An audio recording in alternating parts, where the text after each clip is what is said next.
What is going on, guys? This episode has me so very worried because as someone who recently rewatched season 1, the relationship between Diane and King is my favorite relationship so far in the series, and just the fact that she got her memories back and she realizes how much she loves King actually, and she just so happens to be fighting someone that can erase memories. What if Gowther erases her memories again before King comes back? I'll be pissed off, man. But literally, the 7 deadly sins is falling apart. Bond is on his own quest. He's doing his own thing, trying to bring Elaine back. King is with them. I think he's about to actually come back to see Diane based on what Bond revealed to him. And, you know, Gowther and Diane are fighting. I'm like, come on, man. Like, they're all either going head to head against each other or they're just leaving. Like, what's happening to the Natsu no Taizai? But this episode just further proves that the 10 Commandments are nothing to mess with. Like, even just the mention of their name made Merlin like agitated to the point where stuff started flying all over the place. The ground started to shake. It really reminded me of when Hashirama and Tobirama were brought back via Edo Tensei and Naruto. When Tobirama got a little angry, the ground started shaking, and then when Hashirama got angry, like the whole walls and grounds and ceilings started to crack. That's what that scene reminded me of. Like, Merlin is obviously pretty badass. And the whole thing with Elizabeth not wanting to tell Meliodas that she loves him because he has another love in his heart, another love, quote unquote. I don't know the connection between Elizabeth and Liz, but they do look kind of similar just in the face. But I highly doubt it's just a coincidence that Elizabeth and Elizabeth share the same name. Like, maybe she's the reincarnation of her. And I do believe it was said that Elizabeth, you know, the gray-haired one, was found, and that's not really her dad. So maybe that is Elizabeth, like, brought back to life somehow. I'm not sure. I have no idea what's going on with that, but I think that there is a connection between the red-haired Liz and the Elizabeth that we're most accustomed to. And it looks like I got an answer to the question that I asked last week. Like, how is Dreyfus still alive? He's obviously possessed by one of the 10 Commandments, or a demon that's affiliated with them at least. But that conversation at the beginning between the Dreyfus and I don't remember any of their names, if they even said it, I'm sorry. But the one that looks exactly like Meliodas with the black hair, he's obviously the one that we need to watch out for the most because he did most of the talking. He just looks more badass. It's more focused on him in the opening. And so I'm pretty sure there's going to be some epic scenes revolving around him.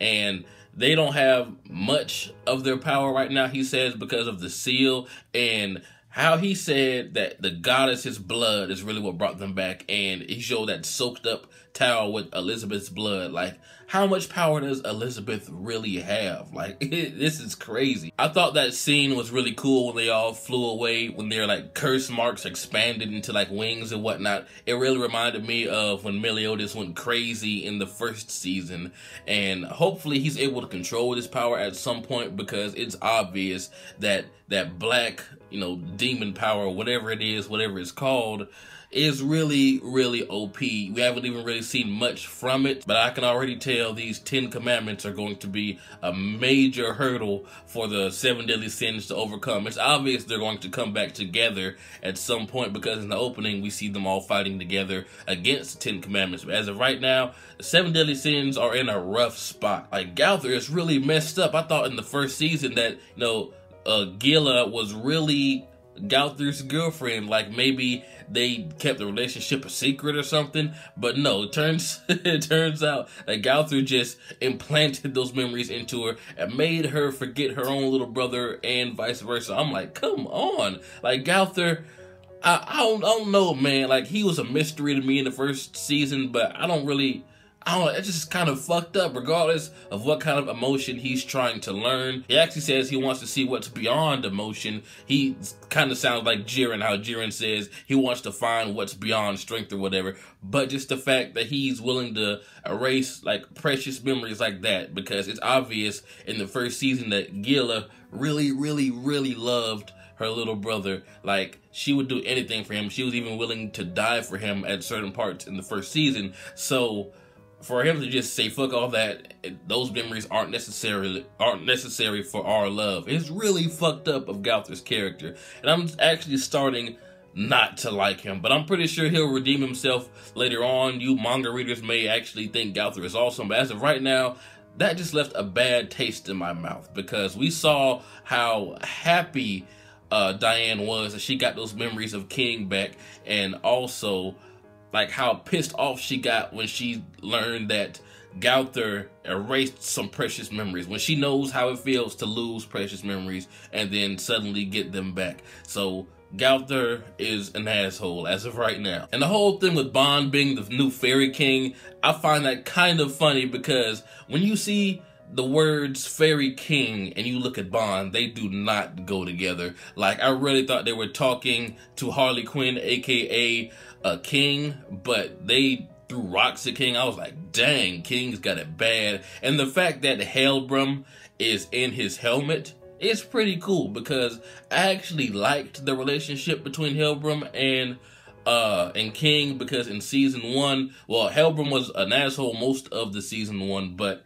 it's like you can kind of feel how close they were in some of the flashbacks, and how basically King had to kill Helbram 2 times. So I'm like, come on, man. They deserve a happy ending, because they were obviously close friends at some point. So it's cool that he's kind of there to guide him, and it's obvious that Helbram spoke to Elaine at some point. So that's pretty cool. And Jericho, oh Jericho, she wants some of that Bond D. I'm talking about she wants it bad. Walking 20 miles without even saying anything to him at first. But I mean, we all know Bond is going to get with Elaine. She's going to be brought back to life at some point. I can feel it. I already know it's going to happen.